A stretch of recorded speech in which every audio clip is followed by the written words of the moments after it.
부활절은 하나님이 우리에게 주신 이 최고의 축복을 우리가 믿고 감사드리는 절기입니다. 하나님께서는 이 부활절에 예수 그리스도를 사망에서 살리심으로 우리가 영원히 살 수 있는 길을 열어 놓으셨습니다. 제가 어렸을 때만 해도 심장 이식 수술이라든지 간 이식 수술 같은 것은 상상할 수가 없었습니다. 그래서 심장병 환자들 또 간 환자들은 많이 다 죽었습니다.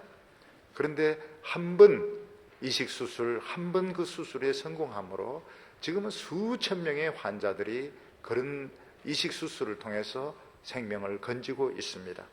예수님께서 사망의 권세를 깨뜨리고 부활하심으로 우리 모두 부활할 수 있는 길이 열리게 되었습니다. 만약 우리가 죽지 않을 수만 있다면, 우리가 만약 죽는다 하더라도 영광스럽게 사는 것이 확실하다면 우리의 생각과 삶은 완전히 달라지게 될 것입니다. 그래서 사람은 두 부류로 나뉘어지게 되는데, 한 부류의 사람은 부활을 믿는 사람과 또 다른 한 부류는 부활을 믿지 않는 사람으로 나뉘어지게 됩니다. 어떤 큰 비행기 사고가 나서 많은 사람들이 죽었다고 합시다.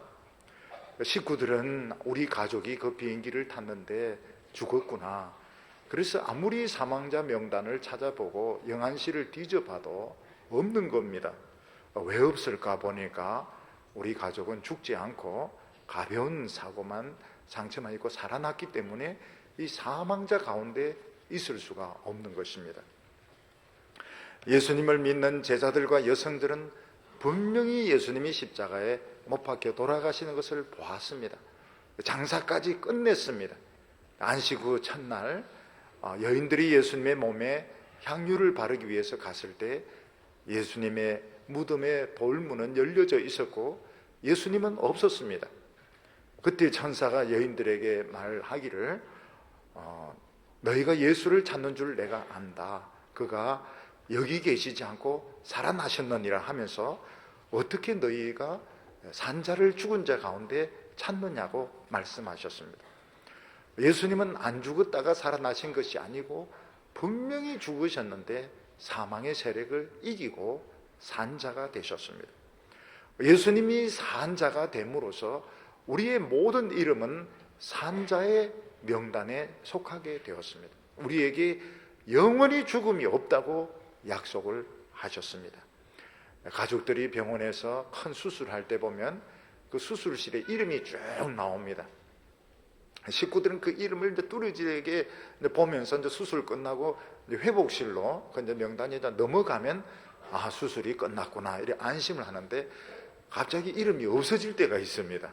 그러면 가슴이 철렁하면서 아이고 혹시 수술 중에 죽었는가 이러는데 나중에 이제 이름이 다시 나오면서 회복실로 넘어가면 수술이 무사히 끝났구나 이렇게 안심을 하게 됩니다. 예수님은 죽은 자에 있지 않고 산 자에 속하게 되었고 예수 믿는 모든 우리의 이름도 산 자의 명단에 있게 되었습니다. 우리나라나 외국에서 한 번씩 이 괴물을 소재로 한 이런 영화들이 나올 때가 있습니다. 우주에서 온 괴물도 있고 큰 악어를 소재로 한 이런 괴물도 있고 또 뿔이 달린 용같이 생긴 이런 괴물 영화도 있습니다. 이런 괴물 영화를 왜 볼까? 참 그렇지만 젊은 사람들은 막 긴장하는 걸 좋아하기 때문에 또 애인하고 가서 막 긴장하면서 손잡아주는 걸 좋아하기 때문에 많이 가서 보는 것 같아요. 근데 영화가 아니고 실제로 괴물이 우리 사회에 나타나서 그 발로 사람을 밟아서 죽이고 꼬리를 쳐서 차를 부수고 뿔로서 사람을 찔러서 죽인다면 나라 전체가 난리가 날 것이고 육해공군 해병대 할 것 없이 경찰들이 다 덤벼들어서 괴물을 죽이려고 할 것입니다. 근데 실제로 이 괴물이 있습니다. 남자나 여자나 어린아이나 노인 구별할 것 없이 그 무거운 발로 밟아서 죽이고 뿔로 찔러서 죽이는 무시무시한 괴물이 있는데 바로 이 괴물이 사망의 괴물인 것입니다. 고린도전서 15장 55절에 보면 사망아 너의 이기는 것이 어디 있느냐, 사망아 너의 쏘는 것이 어디 있느냐, 이렇게 말씀하고 있습니다. 사망은 엄청난 덩치를 가진 이 괴물인데 그 힘을 가지고 모든 사람들 다 두드려 잡습니다. 그리고 너의 쏘는 것, 굉장히 무서운 독침 있는 뿔을 가지고 사람들마다 찔러서 죽이는데 거기에 한번 걸려들면 살아남을 사람이 아무도 없는 것입니다. 한 번은 텔레비전 이 동물 프로에서 이 살무사가 쥐를 잡아먹는 이런 그 장면을 보여준 적이 있습니다. 밤에 쥐가 이제 돌아다니는데 이 뱀은 밤에도 이걸 인식을 할 수 있습니다. 체온을 가지고 이 상대방의 그 모습을 이제 인식을 하는 것입니다. 살무사가 딱 엎드리고 있다가 쥐가 이래 지나가니까 순식간에 덤벼들어서 딱 묵니다. 그러니까 이 쥐는 이제 그 독 때문에, 살무사 독 때문에 꿈틀거리다가 딱 죽으니까 살무사는 이제 머리부터 이제 쥐를 막 삼켜가지고 잡아먹기 시작했습니다. 너무너무 무서운 장면이었습니다. 사망은 그런 괴물과 같습니다. 누구든지 걸리기만 하면 그 무슨 이빨로 물어뜯고 독으로 물어뜯어가지고 머리부터 잡아먹기 시작하는데 모든 인간은 이 사망의 괴물에 걸려서 다 죽어갔고 죽은 사람은 아무도 산 적이 없습니다. 오늘 성경 말씀은 이 사망의 무슨 힘에 대해서 이야기하고 있습니다. 조금 전에도 읽었지만은 사망아 너의 이기는 것이 어디 있느냐, 사망아 너의 쏘는 것이 어디 있느냐, 이렇게 말하고 있습니다. 이 사망의 힘은 두 가지인데 하나는 이기는 힘을 가지고 있습니다. 사망은 엄청난 이 괴력을 가지고 덤벼들기 때문에 이 세상의 장군이라든지 권력자라든지 부자라든지 과학자라든지 어떤 사람도 힘을 가지고 꺾어가지고 결국 지옥으로 끌고 가는 능력을 가지고 있는 것입니다. 전에 어떤 사람이 그 죽는 사람에 대해서 이제 그 인터뷰한 것이 있었습니다. 우리가 영화나 텔레비전 드라마를 보면 죽는 사람이 가족들 다 불러놓고 천천히 돌아보면서 유언도 남기고 부탁도 하고 끝에 가서 탁 이렇게 죽는데 실제로는 그리 죽는 사람이 없다는 겁니다. 사람이 임종할 때 보면 너무 괴로워하고 너무 힘이 빠져서 말할 힘이 없고 정신도 없고 완전히 탈진해서 죽는데 그 영화나 이 텔레비전에서 멋있게 죽는 이것은 다 만들어낸 것이지 그리 죽는 사람은 거의 없다는 겁니다. 전부 너무 고통스러워하고 너무 탈진해서 힘이 하나도 없이 유언이란 것은 말도 생각할지도 못하는 이런 상황에서 죽는다고 이야기를 했습니다. 이거를 보면 사망이 얼마나 힘이 센 줄 알 수가 있습니다.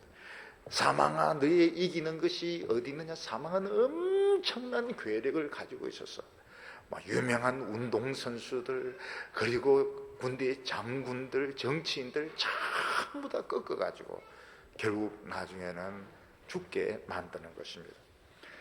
그리고 여기 보면 사망은 힘만 센 것이 아니라 쏘는 독이 있다고 말하고 있습니다. 사망아 너의 쏘는 것이 어디 있느냐. 사망은 사람을 죽음으로 끌고 가는데 독을 쏘아서 엄청난 고통을 주어서 끌고 가게 됩니다. 우리 인간들은 마치 몸에 이 시한폭탄을 안고 있는 것 같아서 평소에는 괜찮지만 이게 이제 죽을 때 이게 터지는데 엄청난 고통을 당하게 됩니다. 그래서 누군가가 죽을 때 아무 고통 없이 죽으면 야, 그 사람 복 받았다 이렇게 이야기를 합니다. 물에 빠져 죽는 것도 참 답답하고요. 총에 맞아 죽거나 칼에 찔려 죽거나 폭탄이 터져서 죽거나 다 결국 독약을 먹어서 죽는 것도 속이 얼마나 답답한지 모릅니다. 어떻게 죽든지 곱게 죽는 것은 없습니다. 사탄은 독을 쏘아가지고 죽는 사람 엄청나게 괴롭게 하고서 정말 이 사망의 고통을 겪게 하면서 죽음으로 끌고 가는데 육체적으로만 괴로운 것이 아니고 정신적으로도 너무너무 두려움이 찾아오게 됩니다. 사람들은 죽으면서 자기 사랑하는 사람과 영원히 헤어지게 됩니다. 전에 딸을 이렇게 여러 명 둔 아버지가 돌아가셨는데 제가 물었습니다. 아유, 이 딸들 두고 어떻게 돌아가시려고 그러시냐. 정말 눈을 못 감겠다는 거예요. 이 딸들을 두고 아내를 두고 죽으려고 하니까 너무 마음이 안타까워서 눈을 못 감겠다는 그런 이야기를 했습니다. 죽음은 사랑하는 사람과 영원히 이별하게 만듭니다. 또 사람은 죽으면서 자기가 어떻게 될지 모릅니다. 자기가 없어지는 것입니다. 이 세상에서 나라는 존재는 없어지는 것입니다. 또 어떤 사람은 죽으면서 이미 지옥의 고통을 느끼는 사람도 있으나 내가 지옥 가는구나. 지옥의 불이 아직 목숨이 붙어 있는데 지옥의 불이 벌써 와서 막 사람을 고통스럽게 하기도 합니다. 그때 사람은 죽으면서 아차차 참 후회를 하는 겁니다. 죽은 뒤에 심판이 있으며 내가 이 세상 살면서 돈이나 명예를 탐하면서 너무 많은 사람을 괴롭게 했구나. 너무 내 욕심을 차렸구나. 이러면서 후회를 하지만 그때는 후회할 시간이 없는 것입니다. 누가복음에 보면 한 부자가 이 세상에서 나름대로 잘 살았습니다. 성공적인 삶을 살았습니다. 장례식까지는 거창하게 했는데 자기의 예상과 달리 지옥에 떨어지게 되었습니다. 지옥에는 막 온몸이 불덩어리입니다. 너무 뜨겁고 너무 고통스러워서 견딜 수가 없는데 그냥 혀끝이라도 조금 시원하면 좋겠다 이런 생각을 해서 아브라함에게 부탁을 합니다. 나사로를 보내서 한 방울 완드롭 물 한 방울만 떨어뜨려줘서 혀를 조금이라도 적시하고 온몸이 뜨거워서 견딜 수가 없다고 이야기를 하니까 아브라함이 뭐라고 말합니까? 그렇게 할 수가 없다고 말했습니다. 사람들은 죽을 때 비로소 내 인생이 엉터리 인생이었구나 하는 것을 느끼게 되는데 사망이 가지고 있는 이 무서운 힘, 사망이 가지고 있는 이 무서운 독을 이길 수 있었다는 사람은 이 세상에 아무도 없었던 것입니다. 아무리 유명한 장군도 정치인도 학자도 이 사망이라는 괴물에 걸려들면 여지없이 비참하게 다 죽어야만 했습니다. 오늘 두 번째로 보면 오직 딱 한 분 예수 그리스도가 사망과 싸워서 이겼다고 말하고 있습니다. 역사상 처음이자 마지막으로 오직 딱 한 분 예수 그리스도 하나님의 아들 예수 그리스도가 사망하고 붙어가지고 싸워서 이겼습니다. 옛날에는 보면 전쟁을 할 때 병사들이 다 붙기도 하지만 그 전에 이제 대표가 나와서 싸움을 붙습니다. 대표끼리 싸워서 이기면 이길 가능성이 많습니다. 이 사기에 영향을 주기 때문에 이길 가능성이 많습니다. 옛날 이스라엘 백성들과 블레셋이 전쟁을 하는데 블레셋에서는 골리앗이라는 괴물 장수가 나왔습니다. 골리앗은 키가 한 3m 되는 거인이었는데 힘이 장사였습니다. 온몸에 갑옷을 두르고 큰 창을 들고 입으로 쉴 새 없이 이스라엘 백성들을 저주하고 있었는데 이스라엘 백성들 중에서는 이 골리앗을 이길 수 있는 장수가 없었습니다. 만약 이스라엘 백성들 중에서 아무도 골리앗을 이기지 못하면 이스라엘 백성들은 영원히 다 노예가 될 수밖에 없었습니다. 그때 이스라엘 백성들 중에 아주 조그만 소년 다윗이 자기가 골리앗과 싸우겠다고 자원을 했습니다. 근데 아무도 이 소년이 이길 거라고 생각을 하지 못했습니다. 왜냐하면 너무 작았고 전쟁 경험도 없고 무기도 없었습니다. 그런데 이 다윗은 골리앗의 약점을 알고 있었습니다. 골리앗의 약점은 이마였습니다. 그 이마의 물맷돌을 가지고 온 힘을 다해서 던졌을 때 이 돌이 이마를 깨면서 골리앗은 쓰러지게 되었고 다윗은 달려가서 골리앗의 목을 베어서 이기게 되었습니다. 이 세상에서 사망이란 괴물과 붙어서 이긴 용사는 아무도 없었습니다. 예수님이 나와서 이 사망과 싸우겠다고 자청을 하셨습니다. 사람들은 모두 예수님이 미쳤다고 생각했습니다. 예수님은 사망과 싸우면서 실제로 졌습니다. 예수님은 사탄의 부하들에게 거의 죽기 직전까지 채찍질을 당했습니다. 그리고 예수님은 산채로 십자가에 못이 박혀서 양손과 양발에 못이 박혀서 가장 고통스러운 방법으로 죽어갔습니다. 사망은 여러 사람들, 모든 사람들을 독침으로 쏘아서 죽였는데 예수님은 그 중에서도 최고로 고통이 심한 방법으로, 고통이 오래가는 방법으로 예수님을 죽였던 것입니다. 그래서 예수님하고 사망과의 싸움은 예수님이 완전히 진 겁니다. 예수님은 죽었습니다. 장사까지 다 지냈습니다. 근데 사망에 약점이 있습니다. 골리앗에게도 약점이 있듯이 사망도 약점을 가지고 있었습니다. 그 약점이 무엇인가 하면 율법이었습니다.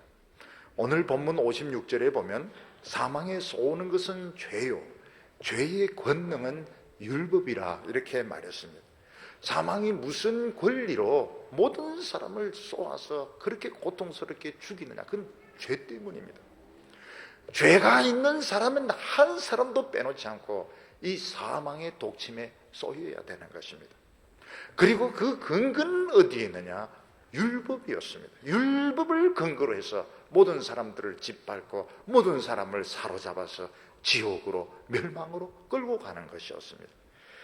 근데 사망도 약점이 하나 있는데 그 약점이 뭔가 율법을 완전히 지킨 사람, 죄가 하나도 없는 사람을 죽게 만들면 어떻게 되느냐?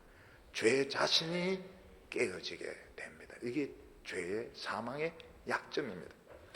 그러니까 사망은 죄 있는 사람만 죽여야 되는 것이지, 만약 죄가 하나도 없는 사람, 율법을 완전히 지킨 사람을 죽이면 사망이 죽게 되어 있습니다. 이걸 몰랐던 것입니다.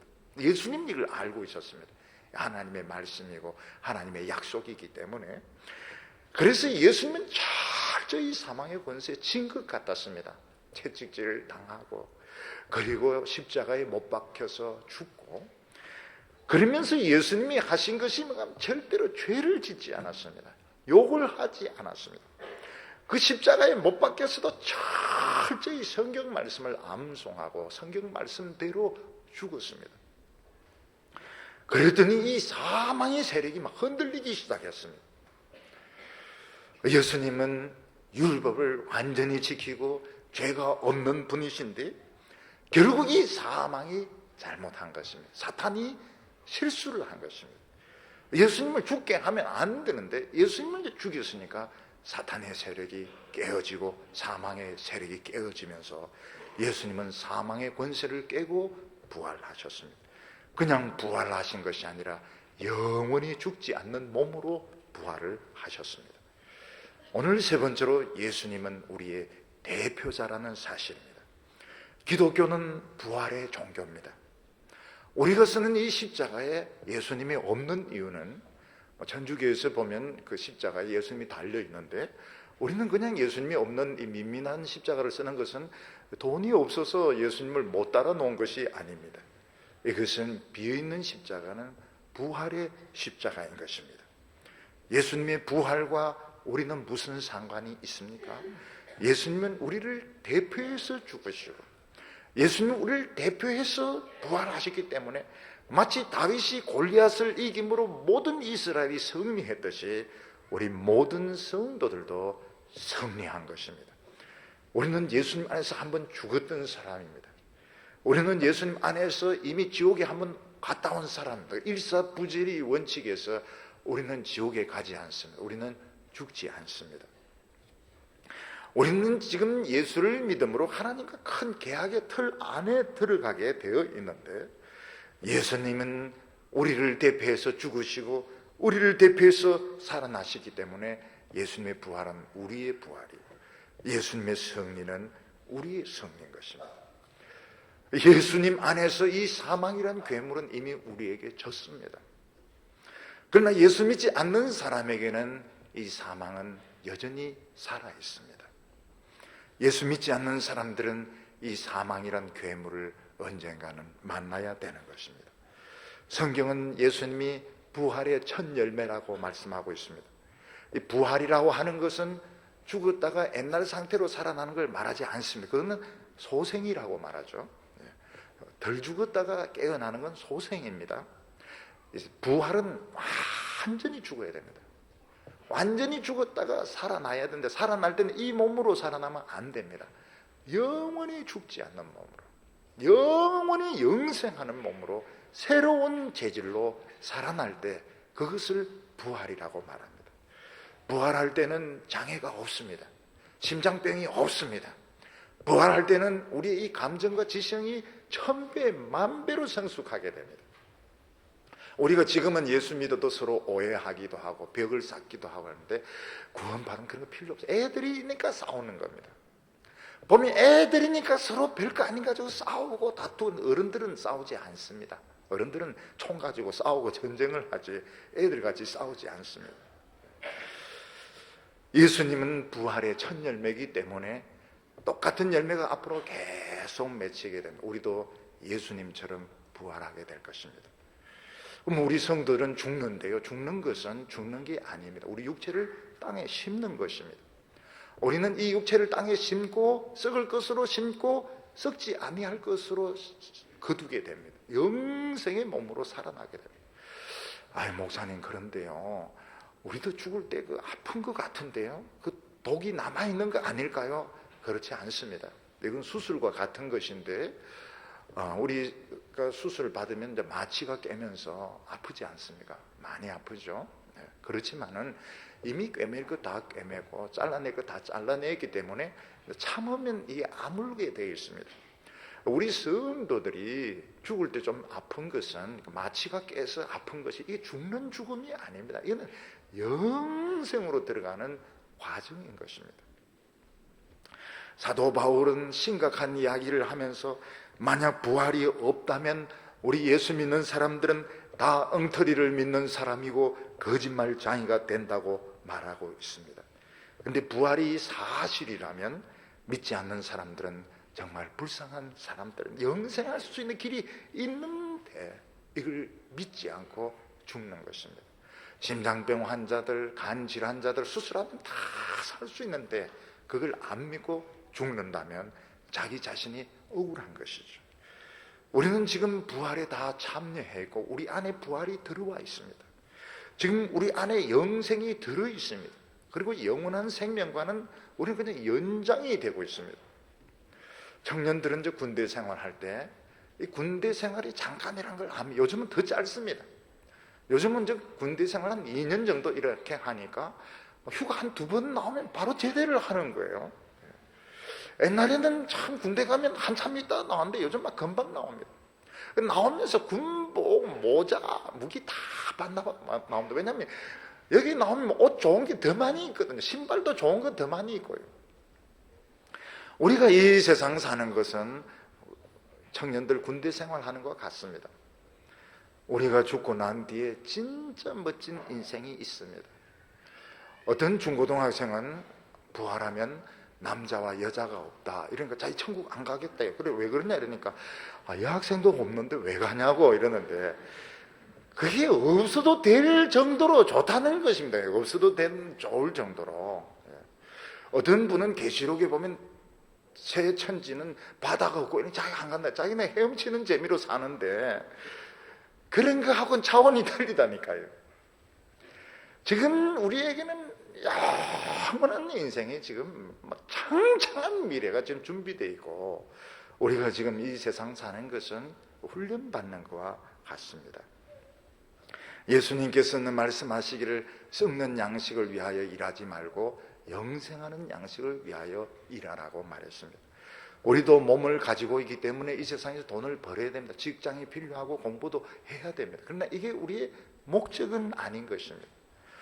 우리의 인생 목적은 이 세상에서 많은 걸 끌어모으는 것이 아닙니다. 하나님의 축복을 가져오는 것입니다. 부흥에 불이 붙으면 전쟁은 터질 수가 없습니다. 며칠 전에 신문을 딱 보니까 북한에서 막 공격하겠다 이러니까 미국에서 가오리, 까만 가오리 딱 하나 뜨는데 그 안에 핵무기 16개를 싣고 옵니다. 딱 왔다 그냥 딱 가니까 꼼짝을 못하지 않습니까? 이 굉장합니다. 그 한 번 왔다 가는데 한 70억 정도 돈이 듭니다. 미국이 얼마나 돈이 짠데 딱 왔다 가는 거예요. 하나님께서 부활절을 앞두고 성도들 불안하지 않도록 그 가오리 한 마리가 띄워라. 딱 왔다 딱 가는 겁니다. 이야, 참 하나님은 위대하시고요. 걱정할 필요가 없습니다. 우리 성도들은 어디서 무엇을 하든지 기쁨으로 하시기를 바랍니다. 그리고 믿음, 소망, 사랑은 영원히 있을 것인데 그 중에 제일은 사랑이라고 했습니다. 다른 사람과 경쟁해서 이기려고 하지 말고 지고 참 남을 용서하고 이해하는 아름다운 삶을 사는 우리 성도들 다 되시기를 축원합니다. 기도드리겠습니다. 거룩하신 하나님 아버지 감사합니다. 참 영원히 멸망할 수밖에 없는 저희들을 위하여 예수님께서 우리를 대신해서 이 사망의 세력과 싸워서 정말 죽으시고 지옥까지 가심으로 이 사망의 세력을 깨뜨리고 부활하셔서 우리로 하여금 영생할 수 있는 길을 열어놓으신 것을 믿습니다. 부활이 우리 안에 있으며 영생이 우리 안에 있는 줄로 믿습니다. 주여 오늘 우리에게 기쁨을 주옵소서, 자신감을 허락하여 주시옵소서. 이 땅을 멸망시키려고 하는 모든 사망의 세력을 물리쳐 주시기를 원합니다. 오늘 이 시간 우리의 마음이 기쁘고 행복하게 하여 주시고 이 위대한 선물을 주신 하나님을 찬양하게 하여 주시옵소서. 예수님의 이름으로 기도하옵나이다.